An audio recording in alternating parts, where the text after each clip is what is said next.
Good morning, everyone, or good afternoon to people in the Eastern Time Zone. I'm Andrew Sullivan, Associate Professor in Civil Engineering at UAB, and I'm going to be presenting an overview today of a study we did on evaluating the detour plan for a large construction project here in Birmingham. Co-investigator was Dr. Virginia Sisiopiku, also of UAB Civil Engineering, but I'll be handling all the presentation duties today. So we'll start with just to announce that this session has been sponsored. This webinar has been sponsored by the STRIDE University Transportation Center, a consortium of 10 Southeastern universities. And I'll just note here that typically a STRIDE project is a cooperation between several universities. It's just that this project, the data collection and the data analysis was so local that we decided to keep it just a UAB project. So a little background on our study. We looked at the detour planning that was done for a major construction project, really an interstate reconstruction project here in Birmingham. It occurred on I-2059 in downtown Birmingham. And if you look at the map here with my pointer, there is a segment of I-2059 that runs between I-65 on the west side and the Red Mountain Expressway, US 31 on the east side. It's about 1.5 mile segment. It's completely elevated. And it had reached the end of its useful service life. And the Alabama DOT made the decision that they were going to demolish the entire structure, elevated structure, at one time and rebuild it within 1 year. Okay, so the construction side of it was really quite a remarkable success story for ALDOT all on its own. But we were more interested in the detour planning that went into it.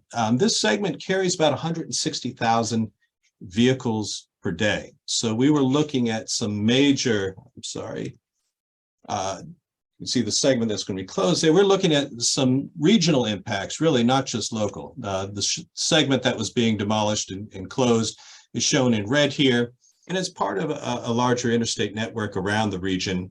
So this segment does carry quite a bit of through traffic, on 2059 west to Meridian in New Orleans, or east to Atlanta and Knoxville in the Chattanooga area. So there was all sorts of dire expectations for this because of the amount of traffic this segment carries. So a lot of effort went into detour planning that started about a year beforehand.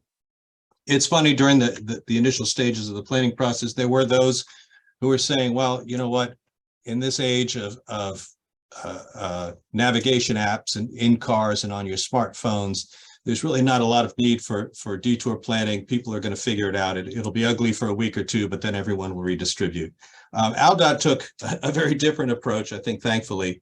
And they sponsored a major detour planning study using a regional planning model. And then they provided quite a bit of detour information to the public. So through project websites, there was a project website dedicated to it. They established a call center where people could call and get project information and recommendations on detour routes. They had quite a few television and radio public service announcements. Variable message signing, road signing. They provided daily updates to route guidance applications such as Google Maps and Waze, and even had a social media presence. So our interest in this was, and I'll spoil the ending for everyone here, the project actually went very well. And despite all the fears of Armageddon when this segment of interstate closed, it actually came off with what I would say is minimal disruption possible.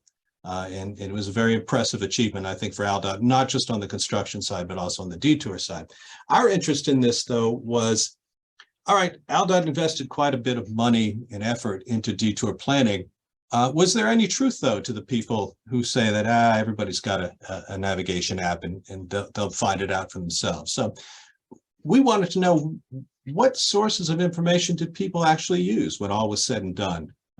When they chose detour routes, because there was no escaping this project. Even if you don't drive in this area, you were affected by it.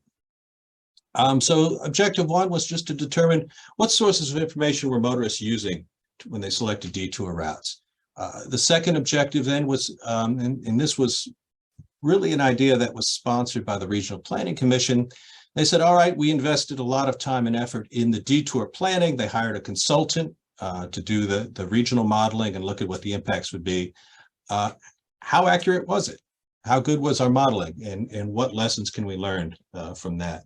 And then finally, we wanted to look at the traffic patterns themselves and say, all right, during the construction project, did people actually use the designated detour routes, or did they sort of just go off and do their own thing? So it was a very practical project, right? With very practical aims. And even though it was a local project with a lot of local support, the hope was that there would be broader applications, that there would be lessons learned that could be applied for public agencies anywhere that are dealing with these types of things. So we'll start with a motorist survey we did, and this was to address the first objective and find out what sources of information did people use when selecting detours. We did conduct an online survey through Qualtrics. We had 320 responses. This was within our range of desired responses based on calculations of population and users. A quick profile of our responders. I won't go over all of this. You can read the report if you're interested. It did skew a bit toward middle-aged people, so the 25 to 44 crowd did make up the bulk of the responders, as one would typically expect with an online survey. We did have some older responders, not as many as we'd like, but so it was skewed that way, and the rest of the details are here. So some of the responses we got. We asked responders, was your travel affected by construction? And everybody said yes, which was good. Roughly 42% said it was primarily the shopping or other types of travel that was affected, and about 58% said it was really their daily commute that was affected by it. And so we asked people, did you use an ALDOT designated detour route at some point during the year-long construction project? And 70% said yes, they had, at least initially. And then 24% said they did have to choose a detour route, but did it on their own. And only about 4% said that they didn't alter their route at all as due to the construction. So that's good, because we were after the users who actually did detour, and we wanted to know what criteria they used. So we asked respondents, what was your primary source of information used? And I think I was a little surprised by this even. You can see it was all over the place, and really there was a good usage of just about all of the types of responses and publicity that ALDOT had used. Obviously, navigation apps were number one. Almost 25% of people said that was their primary source of information when selecting a detour route. But traditional newscasts, which tended to skew more toward older drivers. So these are radio reports, morning television reports, and such. The ALDOT website was also quite popular. 14% of people said that was their primary source. And ALDOT did a good job there of providing all sorts of detour route information. 10% said roadside signs, and 11% said social media. So it was really a broad spectrum of information sources. Two that stand out as being very low were the ALDOT text alerts and the ALDOT call center. Only 2.5% of respondents said that they had used the call center. So we asked for call center data. And you can see actually during the first week of the closure, and the interstate was closed on a Saturday, which was January 19th. So Monday, January 21st of 2019 was really, that was opening day. And you can see the call center got almost 600 calls, and just about the same on the Tuesday after. And then a couple days into the week, you could see it starting to taper off. But still the first week they handled, 1,800 calls and got very good feedback from users from that. This is 1 month. This is the first month of the construction. And you can see that after the first week, use of the call center tapered off quite a bit. So, a useful data point, perhaps, if the call center did appear to have some use, but it's a question of how long is it needed. And I think in this case, certainly after 1 month, the call center had probably been its most effective and probably could have been cut short after that. We asked people, did you change your detour route during construction? And if so, what sorts of information did you use? So people initially had one type of detour route, but we had almost 75% said that yes, they did change their detour route during the course of construction. And about 30% said they used GPS or nav apps to make that choice. Others used other sources of information. So even though ALDOT had recommended certain detour routes, people were checking daily to adjust them. And we asked people, did you return to your old commuter route or your old shopping routes afterward? And 84% said yes. Interesting, about 14% said no, they're still using the route they used during the construction. Finally, we asked people, what was your preferred method to receive information for future projects? And again, it really mirrored what their responses were for information sources they used for this project. So again, newscasts, which surprised me, but the radio reports and updates on television seem to be still an important source of information, particularly for drivers who skew a little older. So again, the broad spectrum approach seems to have been successful for ALDOT and seems to be what motorists want to see in the future.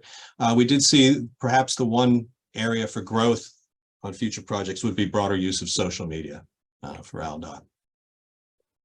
And this is just a quick glimpse at the impacts on commute times or trip lengths that it had. You know, most people reported that their delayed or added travel time for their trips. The largest percent said it was really, you know, somewhere between 0 and 15 minutes added extra. Okay, so for commuters, it was almost 66% said it was a maximum of 15 minutes added to their commute. So the detour planning did seem to work. It did seem to be effective in minimize the impact to people. Finally, travel time and information sources used.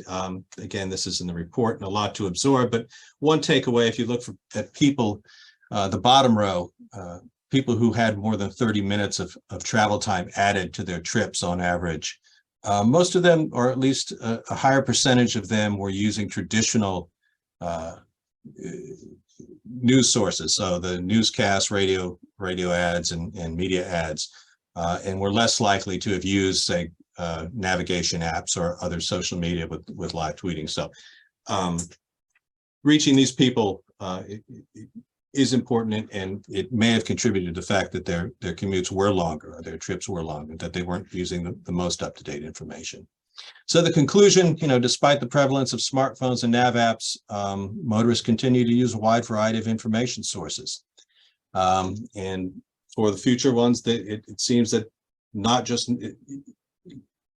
relying on nav apps would not be, you know, a good idea. That motorists still want to see information from these other sources.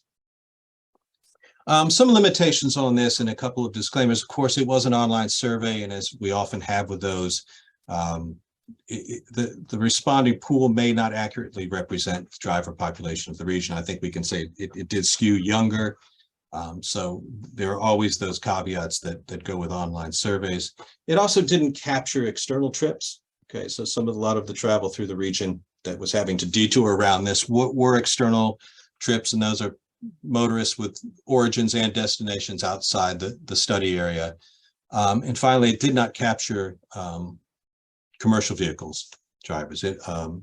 Information on what types of sources commercial drivers are using. And that was interesting to us because one of the problems I think that the city found was trucks detouring through downtown, despite all the notices. And we'll talk a little bit about that at the end, but it was speculated in talking to some of the drivers who got stuck on routes that were not designed for trucks, that they may have been using older static route guidance apps or systems in their trucks that were not updated with current travel information.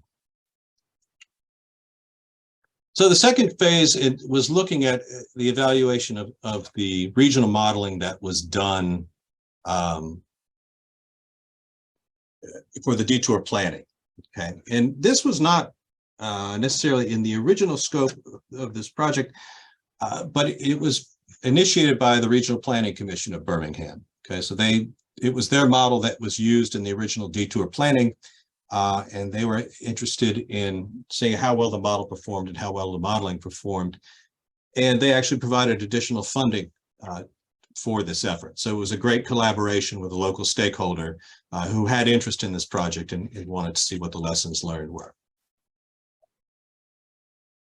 Okay, so for the detour planning, a consultant, a local consultant, Saint Associates, was hired.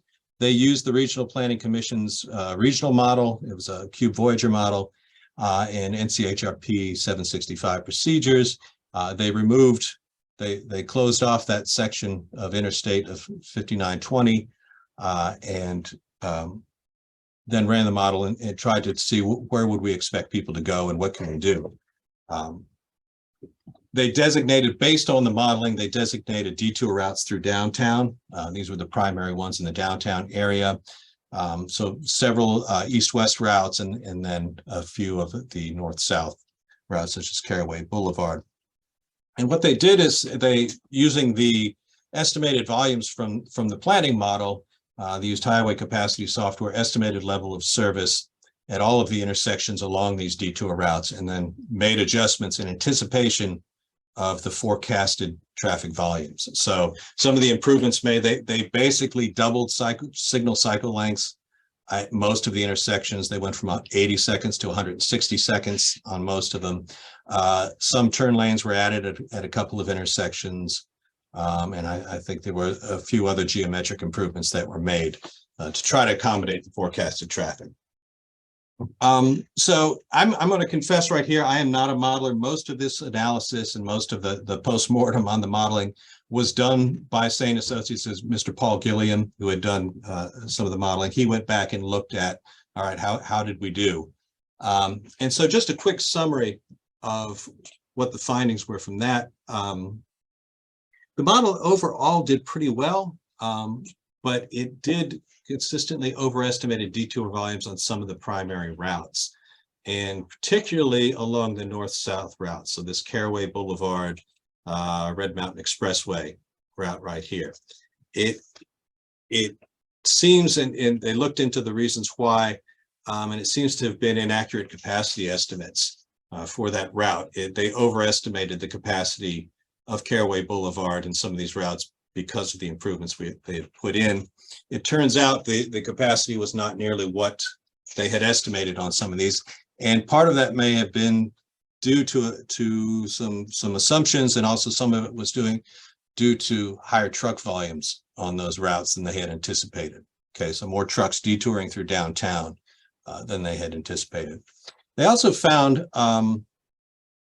that projected volumes on some of the routes were a little lower than what they expected them to be. And I think, they suggested that part of the problem or the issue may have been flex time policies.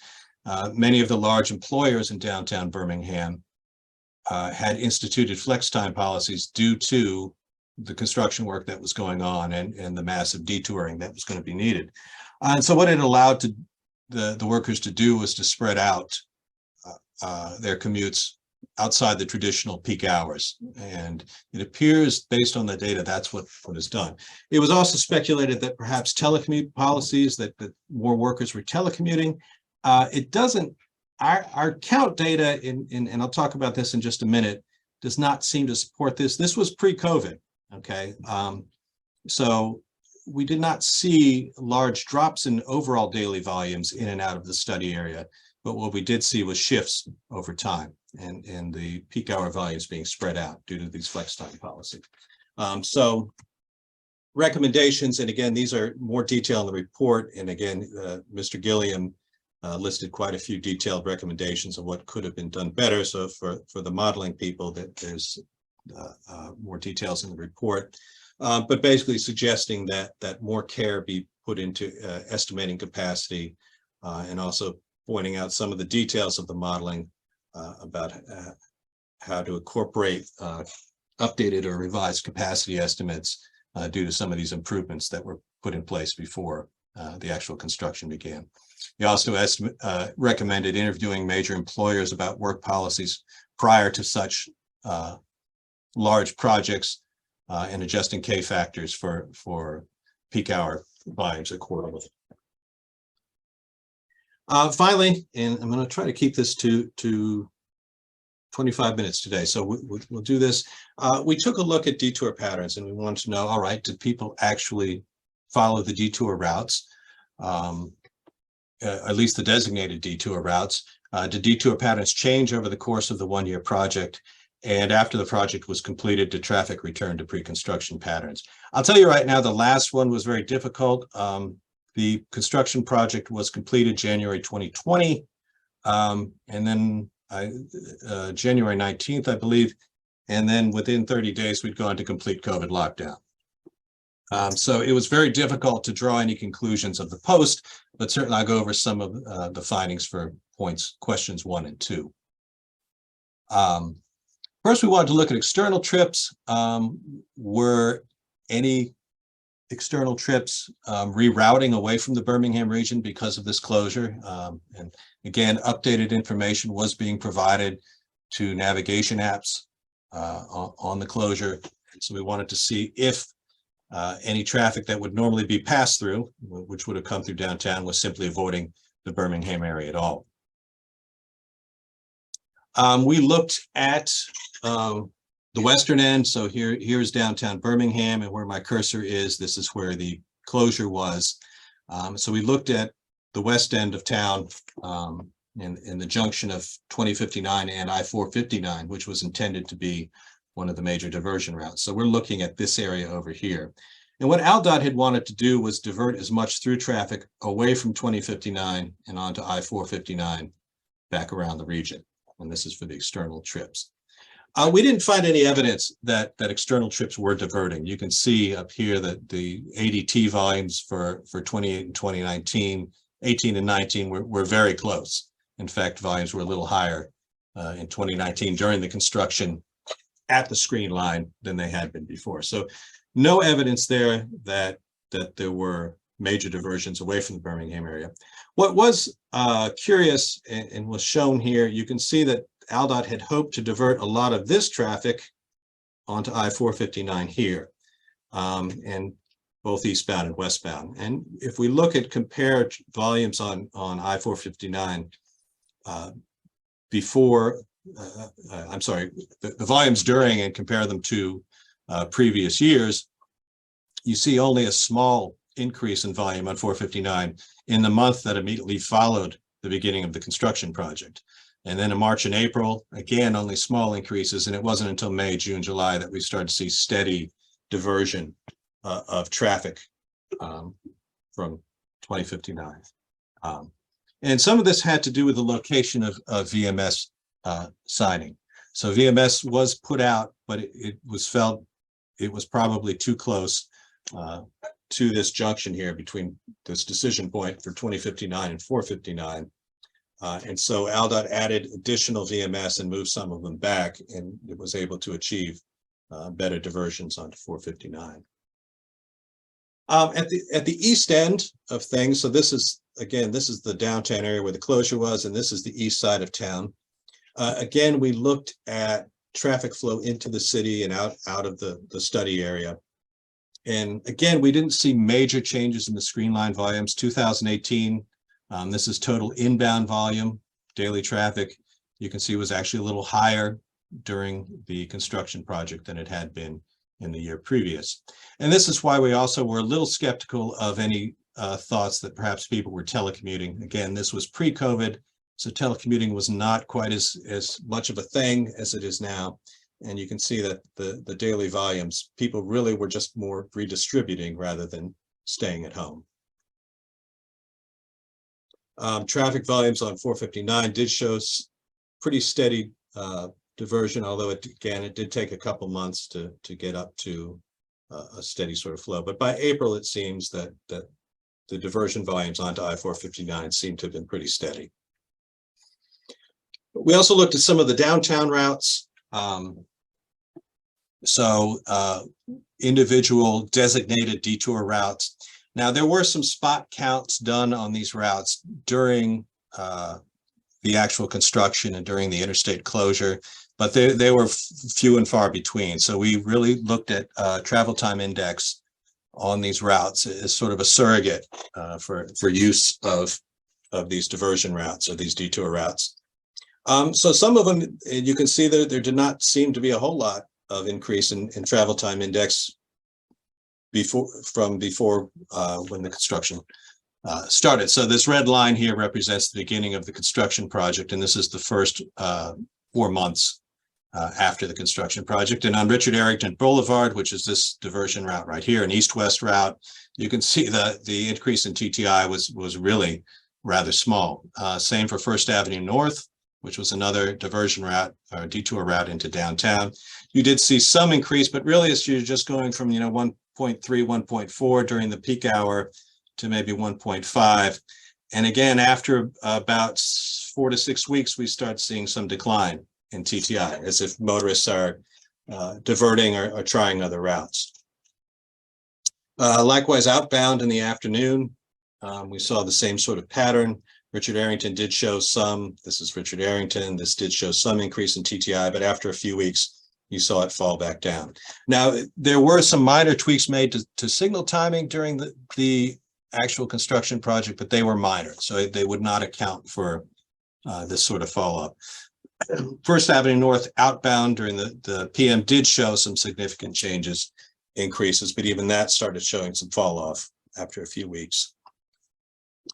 Where we did see some more insignificant impacts were on the north-south routes. And again, this was one of the routes identified by the planning, the modeling study as having been overestimated in capacity. Just the way Birmingham is laid out, there are far more east-west routes than there are north-south routes through the city. So I think that being constrained in as to actual available detours means there was more impact on the north-south routes. And so again, these are just two of the charts. The report has more charts than anybody cares to look at, but this is Caraway Boulevard inbound in the morning did show significant increase from say 1.3, 1.4 TTI all the way up to high 3s, low 4s before falling off a little bit. And likewise, during the afternoon, Caraway Boulevard did show a consistent increase in TTI.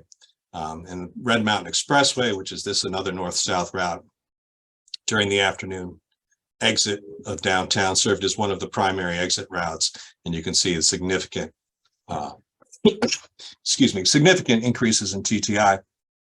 But again, the same sort of slow falling off as evidence that motorists were trying to find alternate routes as the study went on. So conclusions from this last analysis of the detour patterns said that there was not any significant diversion of external trips, but positioning of VMS was important. Excuse me. Motorists did appear to use designated detour routes initially, but then began to redistribute on a lot of the routes after approximately 6 weeks. And motorists did appear to detour to routes that had excess capacity. So other local routes such as US Highway 280, which is already quite congested, did not see any significant increases in TTI. People were diverting to other routes that had more capacity. General conclusions from the study, despite the prevalence of the NAV app, motorists were still using a wide range of information sources. Motorists did seem to follow the designated detour routes initially. Flexible scheduling and telecommuting options, especially post-COVID, should be considered in any future modeling efforts. And they did find that daily updates to NAV app providers were important. So I would just like to wrap it up here and thank the project participants on our end. In addition to myself and Dr. Sisiopiku, we did have 2 graduate students, Afranani and Saiful Khan. Thank Mr. Paul Gilliam from Sane Associates for his work on the modeling study, and our public agency partners. So we had interest from ALDOT, particularly Mr. Brett Sellers, City of Birmingham, and the Regional Planning Commission all cooperated on this study, and we're very helpful. So that is all I have for the review. So if you have any questions, you can type them into the Q&A. Also, the Stride asked that you please complete a very brief survey by clicking on the link in the chat box, and that looks like that link is already there. So I will start reading for the Q&A. So let's see, the first question is, which software was used for the modeling? It was Cube Voyager. It was not a dynamic assignment model, it was a more traditional model. We have another question. Andrew, any idea of the total daily volume on through traffic on 2059? They diverted 5,000 or so onto 459. Good question. It was about 5,000 to 6,000 per day that was actually diverted onto 459. I actually don't know. I don't have a survey of what the true external or through traffic in the region is on 2059 and how much of it diverted through. Another question, is this presentation being recorded? Yes, it will be available afterward. Let's see, another question. Is it possible to compare the total closure to what would have happened if ALDOT had made traffic on 2059, but increased the project time length to 2 or 3 years? That's a good question. Let's see. I would have to think about that. I'm sorry. Right now, we could rerun the modeling to see what would have happened with phasing of the project versus the total closure that ALDOT had.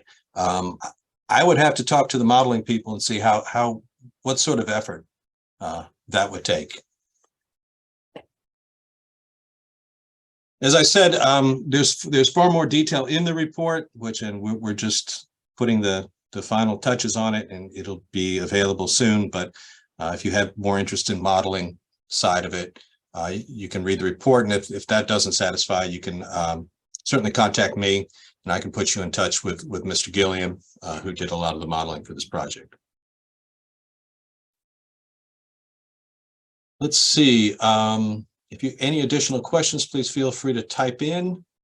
I will go ahead and advance one more slide while we're waiting. So there's 2 upcoming webinars. There's a registration link in the chat box. So let's see, the next one is a better understanding of shopping travel in the U.S., which will be on December 7th, and then examining modal shifts between automobiles, transit, and Uber trips, and quantifying their impacts on December 9th. So please sign up for those. Let's see, one more question. Was total closure regarded as a success by local stakeholders? I would say absolutely yes. I think there was a fear of impending doom prior to the total closure. I think people didn't know what to expect. In this case, most of the feedback I've seen in the media, and feedback to Alabama DOT and feedback to the stakeholders, it was positive. Now, let me qualify that and say that Birmingham does have some unique characteristics that made this or allowed this total closure to work. And one of them is those east-west detour routes that I showed you. A lot of them had a lot of excess capacity.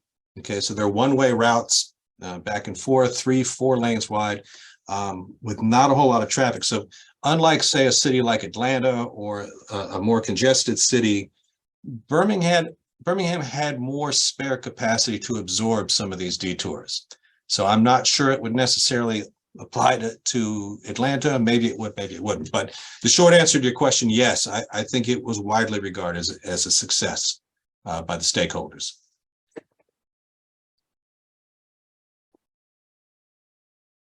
All right, are there any other questions? Oh, yes, see one. Let's see. Hello, I'm an NCSU student. Very good. One of my sons graduated there. And my traffic wanted me to ask, as a student, what would you want my classmates and me to know about a career in this area? Let's see, and I assume you're just, in this area, you're talking about general traffic operations, that sort of thing. I just think there is a lot of opportunity to do things here. It's wide open. You know, if you're interested in the modeling side of things, there is plenty of opportunity for that. But I think what this project demonstrated was there is a need to be creative with these types of projects. I think the initial response by the Alabama DOT would have been, you know, maybe 10 years ago, would have been to do a phased reconstruction. Okay, maintain one of the structures and keep some traffic rolling back and forth on that while the other one is demolished and rebuilt. I think this total closure, which ALDOT has used on other projects too, is an innovative, but you know, can be a very effective way to do it. So I think, particularly for younger people looking at opportunities to use all this new technology, to use social media, ALDOT wants to move more toward text alerts for traffic information as opposed to radio and TV. But I think this study showed we will need to maintain some, at least for the short term. So I think for younger people, I think it would be just a lot of opportunity to bring something new and to bring a lot of new technology and new ways of looking at things to the process. Let's see, another question. Did you use any other portable devices along the detour routes? Closed circuit TVs, and did you have to adjust any of your VMS on the fly? ALDOT did not use any additional monitoring devices, nor did the city of Birmingham. Above what they already had. The second part of your question is, did you have to adjust any of the VMS on the fly? Yes, that was adjusted because it was not effective in diverting the through traffic at the eastern and western ends of the study area. As far as downtown, there were also adjustments made to VMS when anytime there was a short term, you know, a 1 day or 2 day closure of a road segment or a ramp. All right. Any other questions? Please type them into the Q&A box. Otherwise, I would say thank you to everyone who attended. Feel free to contact me if you have any more detailed questions. And as I said, the final report should be available very soon. Undine, is that? That's super. Thank you so much. And thank you everybody for your great questions. We hope to see you on a future STRIDE webinar. All right. Thank you all.